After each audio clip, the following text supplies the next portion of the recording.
Today I'm going to teach you all development of psychology, that is development and milestone in the psychology. What all the changes, what are the development, and in which year it was there. Okay, we are going to see in this development of psychology. Okay, in which year what has happened, what changes was brought in the psychology. So in 1879, first experimental laboratory Wilhelm Wundt at University of Leipzig, Germany. Wilhelm Wundt was the father of psychology, है ना, उसको father of psychology के नाम से जाना जाता है Wilhelm wound को. He was the German psychologist. Okay, so University of Leipzig में जो कि जर्मनी में पढ़ता है, उसने क्या किया था, फर्स्ट एक्सपेरिमेंटल लेबोरेटरी उसने इस्टेब्लिश किया था. Which year? In 1879. In 1883, first American psychology laboratory Stanley Hall, students of Wilhelm Wundt, Johns Hopkin university. Johns Hopkin university से, जिसका नाम है स्टैनली हॉल, उसने क्या किया था, first American psychologist laboratory establish किया था. ओके, और ये जो स्टैनली हॉल है, ये कौन था, वो विल्हम वुंड का स्टूडेंट था. 1886, Joseph Jastrow, students of Stanley, got first doctorate in psychology, also from Johns Hopkins University. ठीक है, जोसेफ जेस्ट्रो कौन है, ये स्टैनली हॉल का स्टूडेंट्स है, जिसको first doctorate in psychology doctor degree उसको मिला था 1886 में. इन 1895 to 1896 early school of psychology was focus on act of mind. Okay, 1895 to 1896 में अर्ली स्कूल ऑफ साइकोलॉजी है, वो किस पे फोकस किया गया था, माइंड में, कि जो भी इंडिविजुअल है, जो भी पर्सन है, वो उनका जो माइंड है, okay, how the mind is getting adjusted to the environment, how the mind gets adapted to the environment.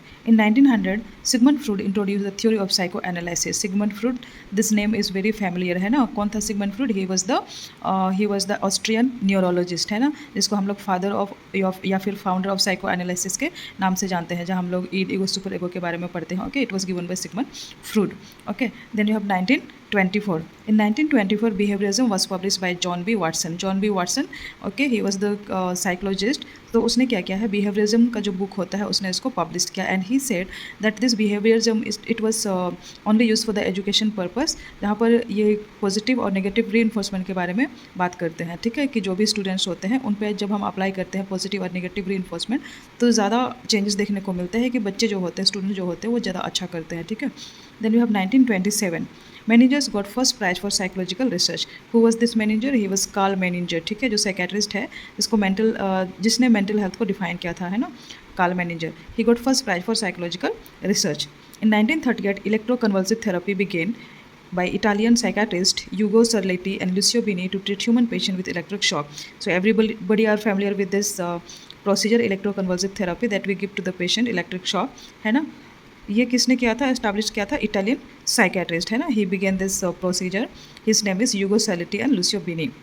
Then 1954, motivation and personality was published by Abraham Maslow. Abraham Maslow ने क्या किया, motivation and personality को publish किया था.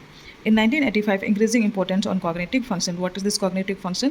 How the person is thinking, how he is learning, what all the things is able to remember, and what is the things going on around the world of the person. Okay, so इस पे क्या क्या ज़्यादा focus किया गया by 1985 cognitive functions में.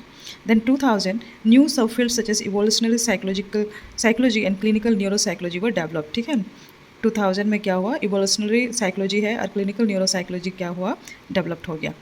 If you like my video, please share and please press the bell button so that you will be getting all information.